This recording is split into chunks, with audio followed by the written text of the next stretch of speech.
and I will welcome Leon Erkelen. He's a board member of Cooplink, and Cooplink is an umbrella association formed by several associations to be a support structure for many cooperative associations, and it was initiated 2016. Welcome, Leon, to board our conference. Thank you very much for inviting me over. Like a few months ago, some of you visited us in the Netherlands, and I said something about our cooperative organization, Cooplink. It's funny in English. It sounds like Cooplink. You have to change from me. I have to switch from traveling to standing here. And you have to switch from Swedish to English, so we're in it together. Yeah, it should be that my slides are coming. And yeah, what we are doing here is just great. And also as Cooplink, yearly we have our congress. This is a picture of our congress last year. So it's roughly the same amount of people. So I hope that what we have been talking about, that I can bring a little bit over here to you today to inspire you maybe. And also I can imagine that I say some things and that you're like, okay, but we have a better idea in Sweden. Then I invite you over to come and talk to me also, because it goes both ways. Yeah, the third sector. I heard that this morning you've been walked through housing history of Sweden. And I start with a little graph about Dutch history. And in this history there is something missing. Yeah, I'm one of those guys who read like books that are really on paper, and I saw this graph and I made a photograph of it. So the quality is not like wonderful, but the book is very much very well explained why we have a problem in the Netherlands, and you can also see it here that like the dotted line that goes from a little bit more than 10% up to almost 40%. And going down, that is the public ownership. So that's social housing. So it's been rising a lot in the mainly the 60s and the 70s, but then it kind of stopped. And what really is about this housing, that it is affordable housing, and also like affordable housing for many people. So you see that the private rent, the commercial rent, was quite high and has gone down, and that meant that we really made a change to affordable housing. But then private ownership of a house has been rising, and I think that where we are now, like 60% private owned houses, is very much similar to Sweden. Our social housing is a little bit more, and yeah, the third sector. The question is, where is the third sector? And what do I mean by third sector? Well, you have the social housing, what is really only for people with low income. So if you make a little more than low income, where do you go? Well, you go to buy a house, or you're going to go to a commercial rental house. But it's really expensive, because we have, yeah, still like, we want to build 1 million more houses. We have 8 million houses at the moment, and we want to build 1 million more in the next 10 years, 100,000 each year. And we managed to do 60 to 70,000 each year. So it doesn't really help. The shortage is massive, and in the commercial situation, the prices are going up, up, up, and up. And many people starting their living career cannot afford a house. So we want to introduce the housing cooperation in the Netherlands. So the third sector is really what Cooplink is about, to help the rise of the third sector, the cooperative housing sector. And it's not that it's totally non-existent. Here in the middle, the big picture is Amsterdam 1908, so it's more than 100 years ago, a real cooperative housing initiative, but it stands on its own. So the people living here, they're living in a golden cage of low rent. If they want to move somewhere else, you will have to pay a lot of more rent. So because there's hardly any cooperative housing in the Netherlands. Amsterdam, Sander from the municipality of Amsterdam is here today, and he will speak tomorrow and also this afternoon in a session. Amsterdam initiated a way to make a cooperative housing possible, and that means a lot of support at the moment. So the Warren in Amsterdam is an example of one of the first Amsterdam cooperation that are recently built. And in The Hague we have Roggeveenstraat, and that was like a street with houses that were to be demolished, and the people came together to prevent demolishing and to make it a cooperative. But financially, it means a lot of subsidy, so not like that you can scale it up. And in this one is Nijmegen, and that's a special one in that it is social housing. But it is a cooperative that is really doing everything in the management, but the ownership is still with the social housing corporation. So that's a little picture. And oh yeah, the Kalkbreite, that's that inspiration, like Germany, Oostenrijk, and also Switzerland are inspirational for us in that sense. About Cooplink. Yeah, well, if you want to really have a mass to do lobbying and to collect knowledge and to really bring knowledge together, you want to work together. So the founding fathers of Cooplink are these 4 organizations. The first one being consultancy for the municipality of Amsterdam. The second one for tenants, so the union for tenants to make sure that the rents are not raised too much, that the quality of the houses is okay. The union of community living, so really to live together. And the last one is the housing corporation, social housing corporation, that has specialized in housing groups. And they came together and they were like, we have to come together and create Cooplink. And 2016, then it started, and formally we were in 2020 really up and running. And the mission is first in Dutch, but the second one is understandable, I think, for you. Cooplink works to make the housing cooperative a full-fledged third sector besides rent and purchase in the Netherlands. So the thing is, a cooperative will never be sold, so it's not part of the housing market. And therefore, when somebody goes away, the one that comes in pays the same rent. And it's not like one selling a house and the next one has to pay 100,000 euros more. So that's roughly 330,000 krones, I think, roughly. So housing cooperatives as a result, and I think Amsterdam's got 10% as an ambition, although we have to still decide 10% of what exactly. But well, Cooplink was initiated, and I was 2.5 years ago. I was involved in Cooplink, and I looked for a volunteer job, and I found it in Cooplink. I'm a professional in real estate, and I want to do something voluntarily that also is connected to my profession. And since 2 years, I'm part of the board of Cooplink.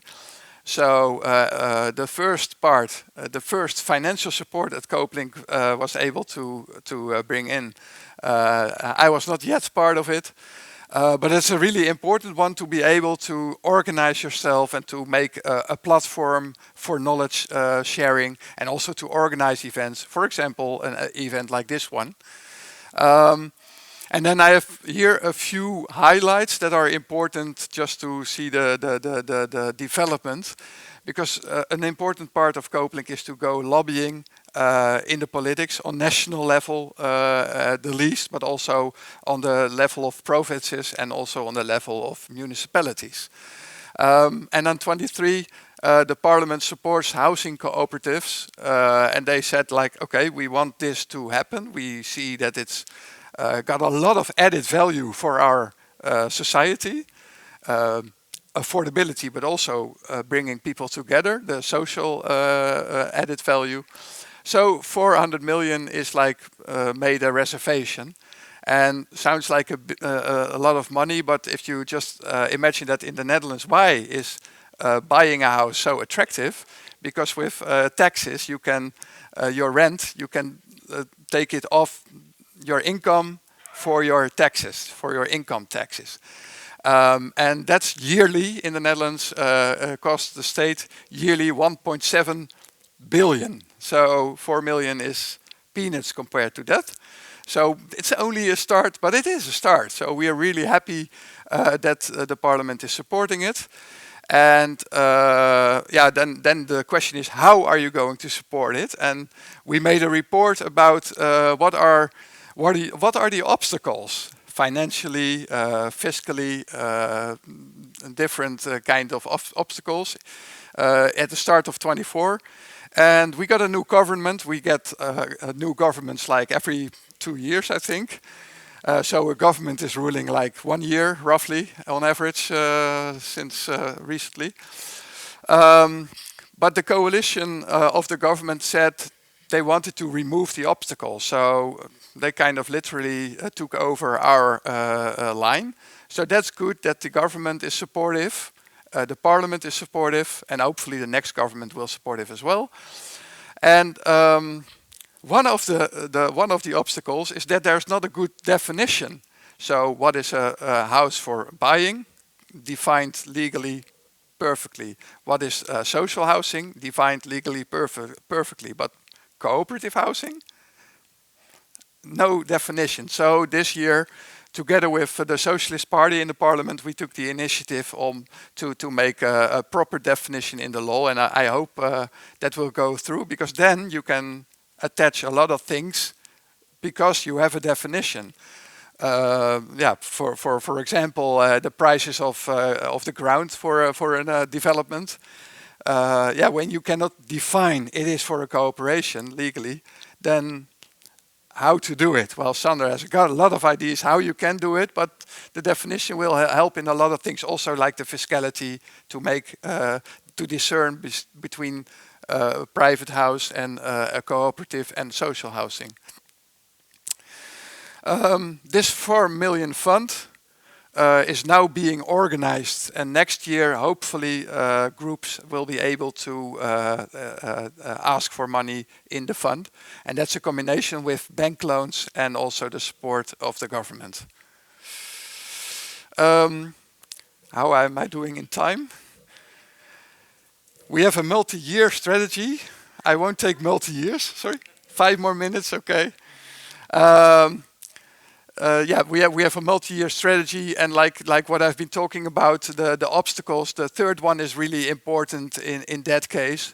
But the main thing where we started with was sharing knowledge, just to visit groups that are there, to have knowledge meetings in all kinds of forms. Of course, we have to make a community, to have a cooperative community, to have a thriving housing cooperation situation. And the last one, or the fourth one, is Cooplink as spider in the web. There's many organizations that are in a way working on collective housing, in a way working on housing, in a way working on cooperatives. But it's really hard to be clear to the people, like to the Dutch residents. And we see it as our role to really make clear what the housing cooperatives could mean for Dutch people. And development, well, that's still a few more years to go, I think. Our idea is when the development doesn't really get loose, then we have to help a little. So those things being said already, we still have challenges to go. So the groups, it's very important that the groups are not only wanting a nice housing situation, but they have to act like a professional principal. They have to act like a professional party in the project development situation. So that means professionalization, and we have a label or a quality mark. Name it, we call it keurmerk, so quality mark at the moment for initiatives. And I will explain a little bit more this afternoon about this trademark. So hopefully that will really help to professionalize groups, and also with our mark that they are easily in touch with municipalities or with housing corporations. Closing the feasibility gap, financing from the fund. But also we are trying to create a solidarity fund where you can like at some point you pay off your loans as a group. So you can lower the rent, but our idea is not to lower the rent, because then you have the Amsterdam situation where there's one building block with really low rent and the rest of the Dutch people are still over there. So the solidarity fund is to have this surplus in a fund, and with that money to help new initiatives to make it possible. So that's what we're working on. Locations with municipalities, and one to be known by all, so that if you just randomly take somebody from the street and ask, do you know what a housing cooperative is, that they understand what it is. And that's really difficult, but important, because you want people to know there is an alternative to the current situation, because now they are like really in despair, like people from in the 20s, they are in despair because they cannot find an affordable house. And also being part of a strong cooperative movement. So you have all kinds of cooperative movements, and Cooplink wants to be for housing. We want to be the one to connect with and to adjust it and to find synergy. That's what I want to send. And now, well, thank you. Okay. Thank you. So, are you now a full-fledged third sector? Not yet. Not yet? Not yet. No? Still obstacles to go, but it looks good. Like this year is a real important year, like for the initiative, for the definition. Also with our quality mark, that we actually like the one that is going to do the funding. To have like where the groups can do their question, and they will decide whether the group gets money or not, and they will actually use our trademark as an start to prove their quality of the group. Yeah. So there's a connection there, and I think that's really going to help us. So that's this year. Yeah. Actually, this Saturday we will have our own congress, and I will introduce there the quality mark, and from then on, groups can apply for the quality mark. It sounds really good to have this fund, because that's something that we have had as an obstacle with the conference, that we don't have money for doing this. Yeah. So that's kind of difficult to have this growing movement, but without any funds. So that feels really interesting that you have managed. And I have one question from the public, because what we think when you talk about the parliament that had taken this decision, questions are rising with me and with the audience as well. How wide are the political support you have?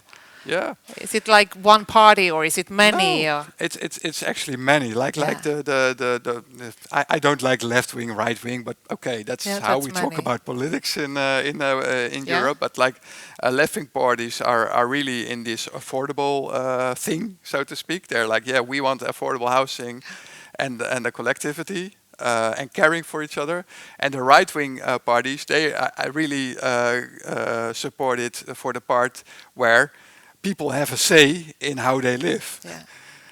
But how did you manage to make the parliament take this decision? Who made that strategy? Because I think like the parties, they from the parliament, they have commission for housing, and somehow through one or two parties, you introduce the cooperation within these meetings, and then also you are invited or you're open to talk to them and to explain why it is important to have this third sector and what are the benefits of it.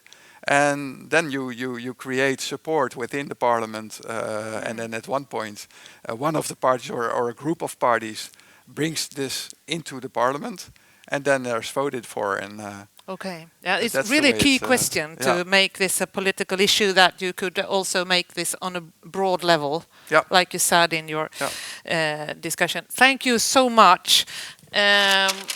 I have a book here in English as well. One more question. I didn't have any more questions. I took the one. You have a question.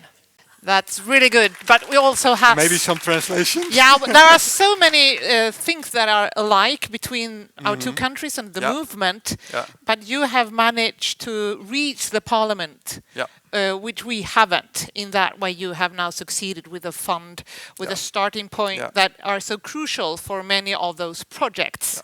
Yes, so that's really impressive and really nice to hear about. So you are also together with us this afternoon, and you will be in one of the seminars in the afternoon between 3:30 to 5. So you can find it when you look in the seminars. Yeah. And thank you so much. Create your own home. You are given here from us if you don't really have that. Thank you. Yeah, and I will be around tomorrow as well. Yes, tomorrow.